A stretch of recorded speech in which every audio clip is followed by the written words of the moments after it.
12:45 මේ ශ්‍රී ලංකා ගුවන් විදුලි සංස්ථාවයි. මෙන්න ප්‍රවෘත්ති සංස්කරණය නිශාන්ත ශාර ප්‍රකාශය සුභාෂිනී උත්පලවන්නා ලියනගේ. ජාතික ඉන්ධන බලපත්‍රය යටතේ ඉන්ධන නිකුත් කිරීමේ නියම ව්‍යාපෘතිය දිවයිනම ආවරණය වන පරිදි අත්හදා බැලීම අද සිදු කෙරේ. ජනමතය උරගා බැලිය හැකි ක්‍රමයේ ගොඩනැගී ඇත්තේ ව්‍යවස්ථාව අනුව පමණක් බවට ප්‍රකාශයක්. නව දුම්රිය ගාස්තු සංශෝධනය අද සිට හිටපු කැබිනට් අමාත්‍යවරයෙකු ජපන් සමාගමකින් නල්ලසක් ඉල්ලූ බවට පළ වූ වාර්තා පිළිබඳ පරීක්ෂණ ආරම්භ කෙරේ. ඇඟලුම් අපනයන ආදායම පසුගිය මැයි මාසයේදී ඉහළ ගොස් ඇතැයි ඒකාබද්ධ ඇඟලුම් සංගම් සංසදය පවසයි. කොළඹ ප්‍රදේශ කිහිපයකට අද රාත්‍රී 11 සිට පැය 7ක කාලයකට ජල සැපයීම අත්හිටුවයි. පසුගිය කාලයේදී දරුවන්ට අහිමි වූ පාසල් අධ්‍යාපනය ඉදිරියේදී උපරිම ලෙස ලබා දීමට අධ්‍යාපන අමාත්‍යාංශයෙන් පියවර. තායිලන්ත අග්‍රාමාත්‍යවරයා සිවුන වරටත් විශ්වාසභංග යෝජනාව ජයගනී. නිල් මහා සටනේ අවසන් දිනය අදයි. ජාතික ඉන්ධන බලපත්‍රය යටතේ ඉන්ධන නිකුත් කිරීමේ ක්‍රමවේදය දිවයිනේ දිස්ත්‍රික්ක 25ම ආවරණය වන පරිදි අද අත්හදා බැලන බව විදුලි බල සහ බල ශක්තිය අමාත්‍යාංශය පවසයි. ඒ අනුව දිස්ත්‍රික්ක 25ට අදාළව තෝරාගත් ඉන්ධන පෙරවුම්හල් 25කදී මෙම ක්‍රමවේදය අත්හදා බැලීම සිදුවෙයි. මේ අතර වාහනවල ලියාපදිංචි අංකයේ අවසාන ඉලක්කම අනුව සීමා සහිතව සිපෙට්කෝ පෙරවුම්හල් වලින් ඉන්ධන නිකුත් කිරීම අද දිනේදීත් සිදු කෙරේ. ඒ අනුව අවසන් ඉලක්කම 0.12 ලෙස සඳහන් වාහන සඳහා පමණක් අද ඉන්ධන නිකුත් කිරීමට නියමිතයි. ජනමතය උරගා බැලිය හැකි ක්‍රමය ගොඩනැගී ඇත්තේ ව්‍යවස්ථාව අනුව බව එක්සත් ජාතික පක්ෂ මහලේකම් පාලිත රංගේ බණ්ඩාර මහතා පවසයි. ජාතික ගුවන් විදුලියේ සුභාරතී සංවාද මණ්ඩපයට සහභාගී වෙමින් ඔහු සඳහන් කළේ 2019 වසරේ පැවති මහමැතිවරණයේදී එක්සත් ජාතික පක්ෂයට හිමි ආසනයට තම නායකත්වය ඉදිරිපත් කළේ තම පක්ෂයට හිමි වූ ජනවරම අනුව බවයි. ඉදිරි කාලයේ සඳහා සර්වපාක්ෂික ආණ්ඩුවක් ඇති කිරීමට අවශ්‍ය වෙයි. රනිල් වික්‍රමසිංහ මැතිතුමා ජනාධිපතිවරයා ලෙස පත් කිරීමට පාර්ලිමේන්තුවේ බහුතර පක්ෂ ගණනාවක් මේ වන විටත් සහාය පළ කර තිබේ. හිටපු මුදල් අමාත්‍යවරයා ඉදිරිපත් කර ඇත්තේ සංවර්ධන අයවැයකි. නමුත් රටේ පවතින තත්ත්වය අනුව සහන අයවැයක් ඉදිරිපත් කිරීම කාලීන අවශ්‍යතාවකි. රටට මාසයක් සඳහා අවශ්‍ය ඉන්ධන ප්‍රමාණය මේ වන විට පවතී. එසේම ගෑස් සම්බන්ධ ගැටලුව නිරාකරණය කිරීමටද අවධානය යොමු කර ඇත. පොහොර ගැටලුවද විසඳා තිබේ. ඉඩම් හිමියන්ට සින්නක්කර ඔප්පු ලබා දීමට කටයුතු කෙරේ. රට මුහුණ දී ඇති ආර්ථික තත්ත්වය අනුව ඉදිරි වසර 2ක කාලයේදී විශේෂ සැලසුමකට අනුව රජය ක්‍රියා කරයි. රටේ පවතින තත්ත්වය අනුව අන්තර්ජාතික සංවිධාන සහ නායකයන් සමග සම්බන්ධතා පැවැත්වීම සිදුවේ. එම කටයුතු සඳහා ප්‍රධාන මධ්‍යස්ථානය වන්නේ ජනාධිපති ලේකම් කාර්යාලයයි. එහි කටයුතු වලට බාධා වන ලෙස ක්‍රියා කිරීම රටට සිදු කරන මහත් අගතියකි. පැවති තත්ත්වය හමුවේ පොලිසිය නීතිය අනුව ක්‍රියා කර ඇතැයි ඒ මහතා පෙන්වා දුන්නේය. ආනයනය කිරීම සඳහා රුපියල් සහ ඩොලර් නැති ඍණ 7ක ආර්ථික වර්ධනයක් මෙන්න මේ වගේ තත්ත්වයක් තියෙනකොට ලෝකයේත් එක්ක ගනුදෙනු කරන්න ඕන. ලෝක නායකත් එක්ක ගනුදෙනු කරන්න ඕන. ජාත්‍යන්තර සංවිධානයක ගනුදෙනු කරන්න ඕන. ඒ ගනුදෙනු කරන තියෙන එකම මධ්‍යස්ථානයේ කේන්දරය තමයි ජනාධිපති ලේකම් කාර්යාලය. ඒතොර ජනාධිපති ලේකම් කාර්යාලයේ කැරලිකරුවන් විසින් අත්පත් කරගෙන ඉන්නකොට ජනාධිපතිවරයා හෝ කාර්ය මණ්ඩලයේ ගිහිල්ලා මේ ගනුදෙනුව කරන්නේ කොහොමද? මෙතන 100ක 200ක පිරිසකට අවශ්‍ය විදිහට මෙතන කරන්න ඉඩ දීලා බලන්න. හිටපුවාම 2 කෝටි 20 ලක්ෂයක් වෙච්ච මේ රටේ ජනතාවට පිටි ටික කොහෙන්ද, කිරි පිටි ටික කොහෙන්ද, පොහොර ටික කොහෙන්ද, බෙහෙත් ටික කොහෙන්ද, ඉන්ධන ටික කොහෙන්ද, මේක කවුද සපයන්නේ? නව දුම්රිය ගාස්තු සංශෝධනය අද සිට ක්‍රියාත්මකයි. ඒ අනුව රුපියල් 10ක් ලෙස පැවති දුම්රිය ප්‍රවේශ පත්‍ර අවම ගාස්තුව රුපියල් 20 දක්වා ඉහළ යාම සිදුවන බව දුම්රිය සාමාන්‍ය අධිකාරී ධම්මික ජයසුන්දර මහතා පැවසීය. මෙම ගාස්තු සංශෝධනය සමග දුම්රිය සේවයට අවශ්‍ය ඉන්ධන සැපයුම ගැටලුවකින් තොරව ලබා ගැනීමට හැකි වනු ඇතැයි ඔහු කිවේය. එසේ නොමැතිනම් දුම්රිය සේවයට අවශ්‍ය ඉන්ධන සපයා ගැනීම සඳහා මහා භාණ්ඩාගාරයෙන් මුදල් ලබා ගැනීමට සිදුවන බවද ඔහු පෙන්වා දී. ඩීසල් මිල වැඩි වීමත් සමග දෛනිකව අපි භාවිතා කරන ඉන්ධන සඳහාවත් ආදායමක් උපයන වෙනසක් එකට පාර්තෙන්තුව පත් වෙලා තියෙන්නේ. ඉන්ධන වියදමක් පියවා ගැනීම සඳහා තමයි මේ ටිකට් මිල වැඩි කිරීම සිද්ධ වෙන්නේ. එමගින් අපිට හැකියාව ලැබෙනවා ඉන්ධන සඳහා යන වියදම පියවා ගන්න. රටට භාණ්ඩාගත බරක් නොවි ජනතාවට සේවය සපයන අතර ඉන්ධන මිල උපයා ගැනීම අනිවාර්යයෙන්ම දෙපාර්තමේන්තුව සිදු කළ යුතුයි. එහෙම නැත්නම් ඒකත් රටට බකාක් වෙලා අවසානයේදී බඩු මුදලින් තමයි ඒක පියවන්න සිද්ධ වෙන්නේ. මේ අවස්ථාවේදී මේකත් පියවර මගින් දුම්රිය දෙපාර්තමේන්තුවේ සේවය පවත්වා ගැනීමටත් ඒ සේවය රටට පරිබරක්ම පවත්වා ගැනීමට හැකියාවක් ලැබිලා තියෙනවා. දුම්රිය සේවයට ආදරය කරන හැමෝගෙම වගකීම තියෙන්නේ එකතු වෙලා මේ අවස්ථාවේදී දුම්රිය ආදායම් වැඩි වීමට කටයුතු කරලා සේවය පවත්වා ගැනීමට කටයුතු කිරීමයි. ඉන් පරිබාහිර කටයුතු කිරීම ඇත්තටම තේරුම් ගන්න අපහසුයි. හිටපු කැබිනට් අමාත්‍යවරයෙකු ජපානයේ තායිසී සමාගමෙන් අල්ලසක් ඉල්ලූ බවට පළ වූ වාර්තා පිළිබඳ විමර්ශනය කිරීම සඳහා පත් කළ ත්‍රිපුද්ගල කමිටුව ඊට අදාළ පරීක්ෂණ කටයුතු මේ වන විට ආරම්භ කර තිබේ. අදාළ පරීක්ෂණය ශ්‍රී ලංකා පදනම් ආයතනයේ පිහිටි පරීක්ෂණ කමිටු කාර්යාලයේදී පැවැත්වේ. අදාළ සාක්ෂි ලබා ගැනීම 25 වනදා සඳුදා දක්වා සිදු කෙරේ. මේ ප්‍රවෘත්ති ශ්‍රී ලංකා ගුවන් විදුලි සංස්ථාවෙන්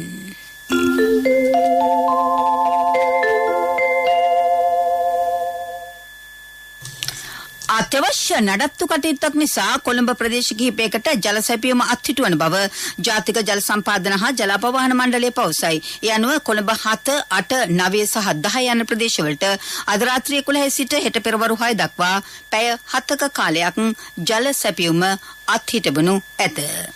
කොළඹ කොටුව සිට කංකසන්තුරේ බලා ඊයේ රාත්‍රියේ ධාවනයේ වෙමින් පැවති දුම්රියේ සිටි බීමත් පුද්ගලයන් දෙදෙනෙකු අතර ඇති වූ ආරවුලක් විසඳීමට ගිය දුම්රිය ආරක්ෂක නිලධාරියාට පහර දී ඔහුව ධාවනය වන දුම්රියෙන් ඉවතට තල්ලු කිරීමෙන් පසු බරපතල තුවාල ලැබූ නිලධාරියා එම අවස්ථාවේදීම මියගොස් ඇති බව අප වාර්තාකරු පවසයි. වඳුරව දුම්රිය ස්ථානයේ ආසන්නයේදී මෙම අනතුර සිදු වී තිබේ. එහෙත් මීරිගම දුම්රිය ස්ථානයේ දක්වා එම දුම්රිය ගමන් කර තිබුණි. සිද්ධිය පිළිබඳ මීරිගම පොලිසිය වැඩිදුර පරීක්ෂණ පවත්වයි. සම්මානිත මහාචාර්ය M.O.A. ද සොයිසා මහතාගේ දේහය පිළිබඳ අවසන් කටයුතු අද සවස 3:30ට මහනුවර මහයාව ආදාහනාගාරයේදී සිදු කෙරී. පේරාදෙණිය විශ්වවිද්‍යාලයේ දේශපාලන විද්‍යා අධ්‍යයනාංශයේ හිටපු පීඨාධිපතිවරයෙකු වූ ඒ මහතා පසුගිය 21 වෙනිදා මහනුවර පෞද්ගලික රෝහලක ප්‍රතිකාර ලැබමින් සිටියදී අභාව ප්‍රාප්ත විය. වර්ෂ 2015 සිට 2019 දක්වා කාලයේදී ජනාධිපති රනිල් වික්‍රමසිංහ මැතිතුමා එවකට අග්‍රාමාත්‍ය ධුරය දරූ සමයේ සොයිසා මහතා ප්‍රතිපත්ති සහ සැලසුම් පිළිබඳ ජ්‍යෙෂ්ඨ උපදේශකවරයා ලෙසද ක්‍රියා කර තිබේ. දැන් ප්‍රමුඛ පුවත. ප්‍රමුඛ පුවත ඔබ වෙත ගෙනෙන්නේ සෑම ගෙදරකම සිටිය යුතු වෙද මහත්මයා සිද්ධාලේප. පසුගිය කාලයේදී දරුවන්ට අහිමි වූ පාසල් අධ්‍යාපනය ඉදිරියේදී උපරිම ලෙස ලබා දීමට අධ්‍යාපන අමාත්‍යාංශය පියවර ගන්නා බව අමාත්‍ය සුසිල් ප්‍රේමජයන්ත මහතා පවසයි. මාර්ගගත අධ්‍යාපන ක්‍රමවේදය දිවයින පුරා ක්‍රමවත්ව ක්‍රියාත්මක කිරීම කෙරෙහිද අවධානය යොමු කරන බව අමාත්‍යවරයා සඳහන් කරයි.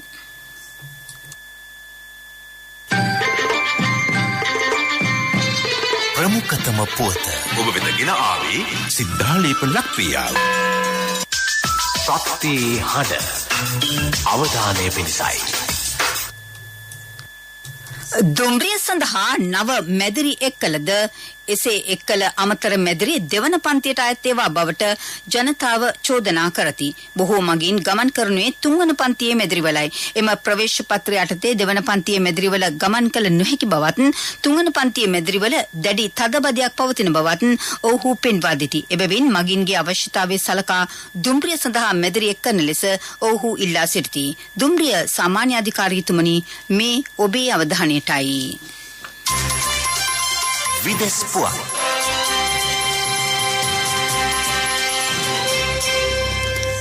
තායිලන්ත අග්‍රාමාත්‍ය ප්‍රයුත් වන් ඕචා මහතාට එරෙහිව සිවුන වටත් ඉදිරිපත් වූ විශ්වාසභංග යෝජනාව ජය ගැනීමට ඔහු සමත් වී ඇතැයි විදේශ මාධ්‍ය පවසයි. මන්ත්‍රීවරු 477 දෙනෙකුගෙන් සමන්විත තායිලන්ත පාර්ලිමේන්තුවේ අග්‍රාමාත්‍යවරයාට පක්ෂව ඡන්ද 256ක් ලැබී තිබුණි. ඔහුට එරෙහිව ලැබී තිබූ ඡන්ද සංඛ්‍යාව 206කි. තවත් මන්ත්‍රීවරු 9 දෙනෙකු ඡන්දය භාවිතා කර නොතිබූ බවට වාර්තා විය. කෙසේ වෙතත් තවත් මාස 6ක් ඇතුළත එරට ව්‍යවස්ථාවට අනුව මහ මැතිවරණයක් පැවැත්විය යුතු වෙයි.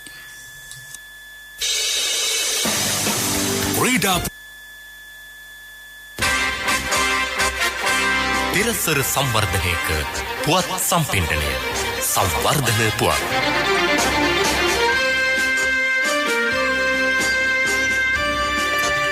ගාල්ල දිස්ත්‍රික්කයේ අඩු ආදායම්ලාභී පවුල් 1500ක් වෙනුවෙන් ආහාර, පාසල් උපකරණ, සෞඛ්‍ය පහසුකම් ලබා දීම සහ කර්මාන්ත සංවර්ධනයට රාජ්‍ය නොවන සංවිධානවල සහාය හිමි වී ඇතැයි ගාල්ල දිස්ත්‍රික් ලේකම් ශාන්තවීර සිංහ මහතා පවසයි. මේ වන විට මෙම සහන ප්‍රාදේශීය ලේකම් කොට්ටාස 12ක ක්‍රියාත්මකයි.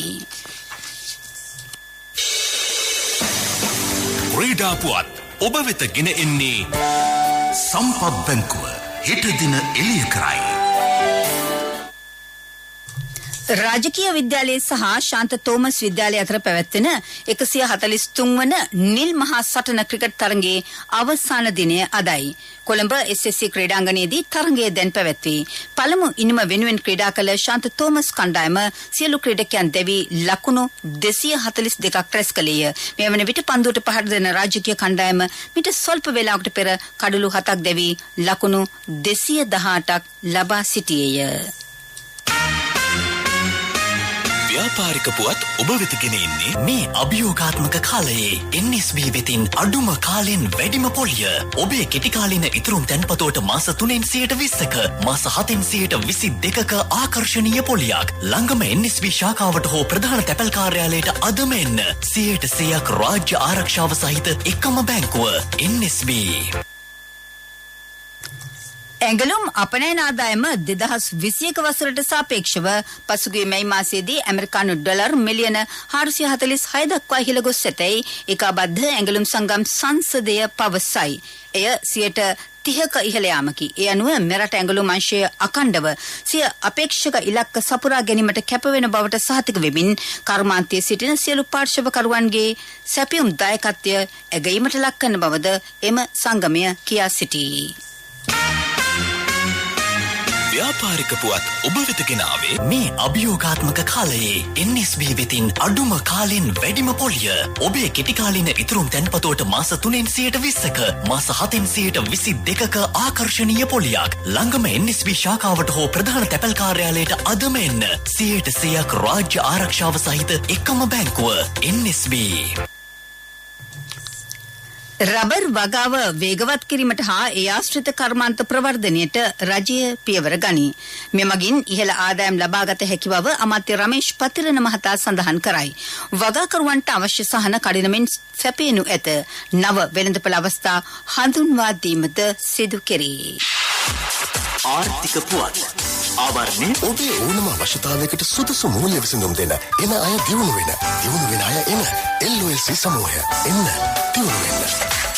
LOLC Finance 2022 ටෙක්නොවේෂන් සම්මානුලේදී රන් සම්මාන පහක් නිකර ගනිමින් ඩිජිටල් විප්ලවයේ ප්‍රමුඛයාවේ අන්තර් බැංකුකරණයේ ඩිජිටල් ගෙවීම් වල විශිෂ්ටත්වයට හිමි සමස්ත රන් සම්මාන දිනාගනිමින් LOLC Finance ඩිජිටල් බැංකුකරණයේ තුල විශිෂ්ටයාවේ නවීකරණය සහ මූල්‍ය සේවා ඩිජිටල්කරණය කිරීම තුළින් සිය ගනුදෙනුකරුවන්ට පහසුව සැලසීම LOLC Finance අභිප්‍රායයි.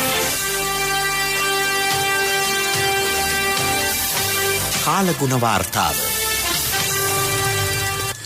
සබරගමුව සහ මධ්‍යම පළාත්වල විටින් විට වැසි හෝ ගිගුරුම් සහිත වැසි ඇතිවන බව කාලගුණ විද්‍යා දෙපාර්තමේන්තුව කියයි. බස්නාහිර සහ වයඹ පළාත්වල වැසිවාර කිහිපයක් ඇතිවේ. සබරගමුව මධ්‍යම ඌව නැගෙනහිර සහ උතුරු මැද පළාත්වල ඇතැම් ස්ථානවලට මිලිමීටර් 75ට වැඩි තරමක තද වැසි ඇතිවේ. දිවා ප්‍රධාන ප්‍රවෘත්ති ප්‍රකාශය අවසන් කරන්නට පෙර යලිත් සිරස්තල. ජාතික ඉන්ධන බලපත්‍රය යටතේ ඉන්ධන නිකුත් කිරීමේ නියම ව්‍යාපෘතිය දිවයිනම ආවරණය වන පරිදි අත්හදා බැලීම සිදු කෙරේ. ජනමතය උරගා බැලිය හැකි ක්‍රමය ගොඩනැගී ඇත්තේ ව්‍යවස්ථාවට අනුව පමණක් බවට ප්‍රකාශයක්. නව දුම්රිය ගාස්තු සංශෝධනය අද සිට. හිටපු කැබිනට් අමාත්‍යවරයෙකු ජපන් සමාගමකින් අල්ලසක් ඉල්ලූ බවට පළ වූ වාර්තා පිළිබඳ පරීක්ෂණ ආරම්භ කෙරේ. ඇඟලුම් අපනෑනාදායම පසුගිය මැයි මාසයේදී ඉහළ ගොස් ඇතැයි ඒකාබද්ධ ඇඟලුම් සංගම් සංසදය කියයි. කොළඹ ප්‍රදේශ කිහිපයකට අද රාත්‍රී 11 සිට පැය 7ක කාලයකට ජල සැපීම අත්හිටුවේ. පසුගිය කාලයේදී දරුවන්ට අහිමි වූ පාසල් අධ්‍යාපනය ඉදිරියේදී උපරිම ලෙස ලබා දීමට අධ්‍යාපන අමාත්‍යාංශයෙන් පියවර. තායිලන්ත අග්‍රාමාත්‍යවරයා සිවුනවරටත් විශ්වාස භංග යෝජනාව ජයගනී. නිල් මහා සටනේ අවසන් දිනය අදයි. දිවා ප්‍රධාන ප්‍රවෘත්ති ප්‍රකාශය ඉන් සමාප්තයි. අපගේ මෙම ප්‍රවෘත්ති ප්‍රකාශයට www.slbc.lk වෙබ් අඩවිය ඔස්සේද සවන් දිය හැක. අපගේ මීළඟ ප්‍රධාන ප්‍රවෘත්ති ප්‍රකාශය සවස 6ට බලාපොරොත්තු වන්න.